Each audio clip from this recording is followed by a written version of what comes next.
Etra-chan l'a vu. Je m'appelle Tsutsuji. Je vis avec mon mari, notre fille et ma belle-mère. Ah, Tsutsuji, dis-moi ce vêtement, tu comptes vraiment mettre ça? Eh bien, il y a un problème? Un problème? Pas vraiment, mais ça n'est pas un vêtement pour toi, ça c'est sûr. Mais quelque chose de plus décontracté, veux-tu? Ok. Ma belle-mère a cette mauvaise habitude de me pousser à porter ce qu'elle aime et faire ce qu'elle aime. Parce que je suis soi-disant sa fille. Ma fille devrait plutôt... Tu es ma fille, après tout. Au début, je croyais qu'elle le faisait un peu exprès et qu'elle en rajoutait. Maman, sérieux, Tsutsuji n'est pas Karine, hein. Ne confonds pas. Oh. Elle avait l'air déstabilisée. Pardonne-moi, Tsutsuji. Il n'y avait rien de méchant dans son attitude, mais... Karine? C'est qui, ça? Tu sais, j'avais une petite sœur, en fait. C'est elle, Karine. Elle est décédée d'une maladie à 10 ans. Je lui ressemble, moi? Pas du tout. Mais en tout cas, ça fait chelou qu'elle prenne sa belle-fille pour sa fille. Vous avez le même âge. Du coup, si Karine était encore en vie, ma mère aurait eu cette attitude-là avec elle, je pense. Et du coup, elle place tout plein d'espoir en toi. Oh. Peut-être qu'un jour ça va se calmer. Prends un peu sur toi pour le moment, Tsutsuji. Il y a une poupée à laquelle ma belle-mère semble tenir comme à la prunelle de ses yeux. Fini! C'est ce truc immonde. Elle est devenue si jolie. Je me rappelle, quand je suis arrivée, je me suis demandé ce qu'elle foutait avec cette horreur dans la maison. C'était à ce point-là. C'est peut-être une façon de se rappeler Karine? Mais elle est vraiment crade. Et elle pue. Elle pourrait au moins laver ses vêtements et s'occuper de ses cheveux, parce que là, sérieux, il faut faire quelque chose. Dis-moi, ma petite Yuri, tu veux pas jouer à la poupée? À la poupée? Puisque c'est toi, je te laisse jouer avec si tu veux. La voilà. Non, ça va aller.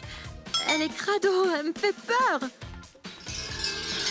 Non, mais elle manque pas de culot, cette gamine-là. Excuse-toi immédiatement.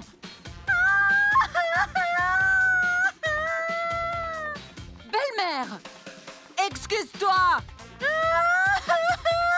Grand-mère, tu fais peur. Qu'est-ce qui se passe? Juste après que l'incident ait éclaté, mon mari est rentré du travail et a pu calmer ma belle-mère. On ne pouvait plus l'arrêter. Elle hurlait de partout. Elle ne déversait pas seulement son mécontentement sur moi, mais aussi sur Yuri. L'ambiance à la maison était devenue très pesante. Et franchement, je commençais à en avoir ma claque. Du coup, un beau jour où ma belle-mère décida de partir pour un séjour de 3 nuits avec des amis, à la prochaine! J'ai décidé d'en finir avec cette poupée. Je l'ai amochée et trafficotée à tel point que même sa propriétaire ne pourrait la reconnaître. Je lui ai tranché les bras, je lui ai déchiqueté les yeux, j'ai retiré le coton. Si elle savait que sa tendre poupée se retrouverait un jour dans cet état, j'aimerais bien voir le visage qu'elle ferait. Miam!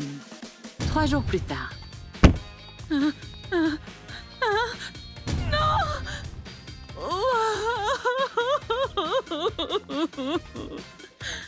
Comme je l'avais prédit, ma belle-mère s'est mise à pleurer à chaudes larmes et à serrer sa poupée dans les bras.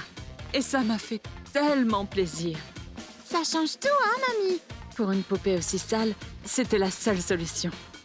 Elle est beaucoup plus mignonne. Restauration accomplie.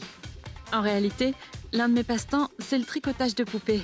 Voir l'une d'elles dans cet état dans la maison où j'habite moi-même me rendait dingue. Ça me démangeait. Il fallait que je fasse quelque chose.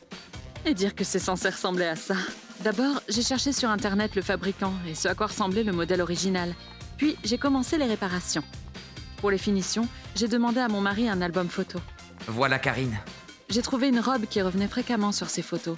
Je l'ai recréée au format poupée et l'ai faite porter à notre toute nouvelle fille. Franchement, je ne savais pas comment la belle-mère allait réagir. C'était un pari un peu risqué. La poupée était vraiment déglinguée de partout. Tout était à reprendre de A à Z. On ne pouvait pas appeler ça un souvenir de Karine plus longtemps. C'est ravissant. Je suis sûr que ça va lui plaire.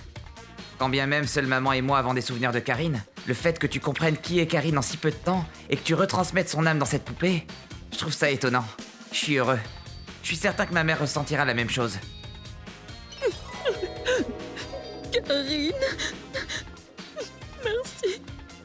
Merci infiniment, Tsutsuji. En fait, au fond d'elle, ma belle-mère aussi voulait que cette poupée soit réparée. En réalité, la salissure et les blessures que portait la poupée datent de l'époque où Tsutsuji se battait contre la maladie, se cramponnait à cette poupée et lui vomissait dessus. En se rappelant de sa fille dans un tel état, ma belle-mère entrait dans un chagrin immense. Mais vu l'état catastrophique de la poupée, elle ne savait pas par où entreprendre une quelconque restauration. Depuis, ma belle-mère et ma fille jouent très souvent à la poupée avec cette nouvelle Karine. Voilà un gâteau! C'est trop bon! Karine me dit qu'elle est trop contente. Tant mieux, remplis-toi bien le ventre. Ok. Ma fille appelle également cette poupée Karine désormais. La petite Karine vit toujours en nous et avec nous. ご視聴いただきありがとうございました。人形には魂が宿ると言いますから、本当にかりんちゃんの魂があのお人形の中に入っているかもしれませんね。